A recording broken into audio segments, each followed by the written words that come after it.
Have you ever stood on the precipice of a lifelong dream, only to feel the ground give way beneath you? For 8 years, Archie Bunker was a character defined by the time card he punched at the loading docks. But tonight was framed as his liberation. Instead, the grand opening of his own bar appears to unfold as a masterclass in domestic chaos, a single choice that reshapes the family's financial trajectory. The foundation cracks minutes before the doors open. Harry, the essential bartender, drops his apron and walks out. Archie is left standing alone behind a counter. He does not fully know how to operate, his fingers twitching against the polished wood.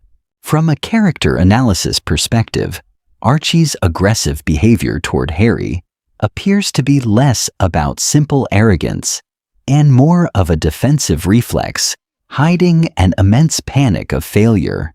To understand why this bar matters so much, the narrative invites us to look at the working-class anxieties of the late 1970s, where independence felt like the only survival.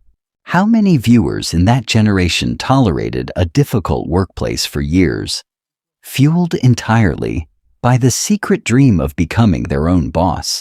The physical space of the bar immediately appears less like a kingdom and more like a trap. Then, the family arrives.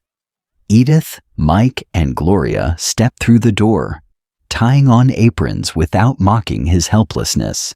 The visual alignment suggests a striking contrast.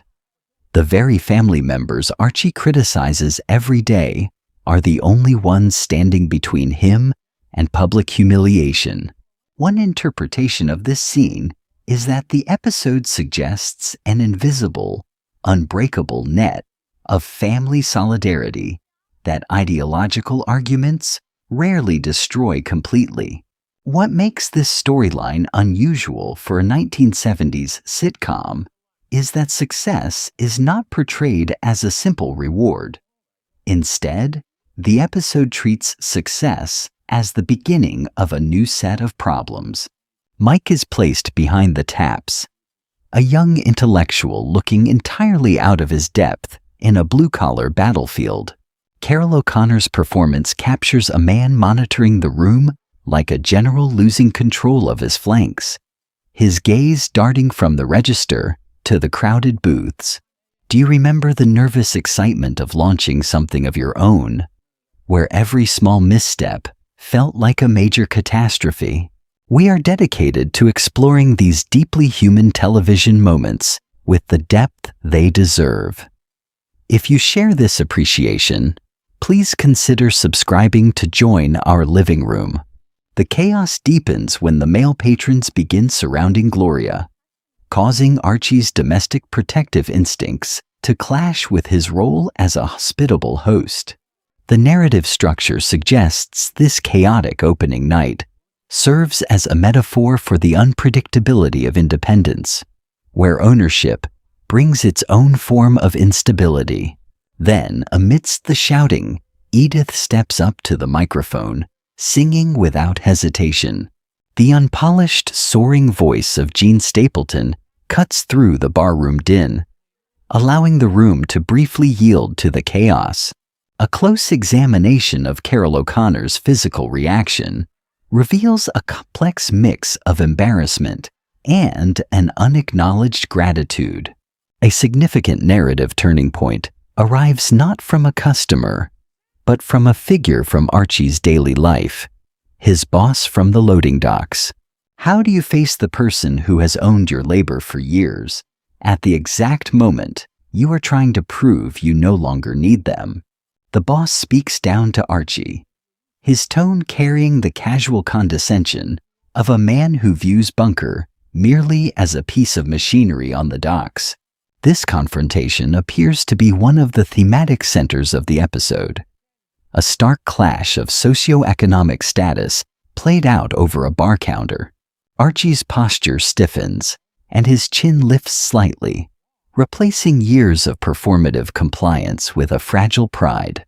Then the words are spoken. "I quit." Archie publicly abandons the security of his day job, a declaration of independence that instantly changes the stakes for everyone around him. The camera instantly shifts away from Archie and locks onto Edith, whose body completely freezes as the rag in her hand stops mid-wipe.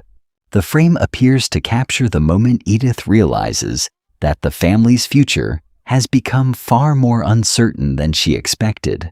If you remember watching these characters face the terrifying underbelly of the American dream, share your thoughts with us in the Community tab.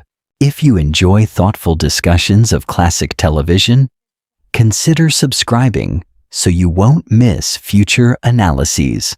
At a time when many contemporary sitcoms favored neat resolutions, All in the Family often embraced ambiguity and uncertainty. The episode avoids a clean victory, balancing entrepreneurial freedom with immediate economic insecurity. One interpretation of this scene is that Archie's pride functions as a luxury the family can ill afford, yet it appears to be the only thing keeping his spirit intact. Under Norman Lear's creative vision, sitcoms increasingly became vehicles for social observation rather than simple escapism. Perfect episodes like Archie's grand opening are why All in the Family remains a landmark of television history.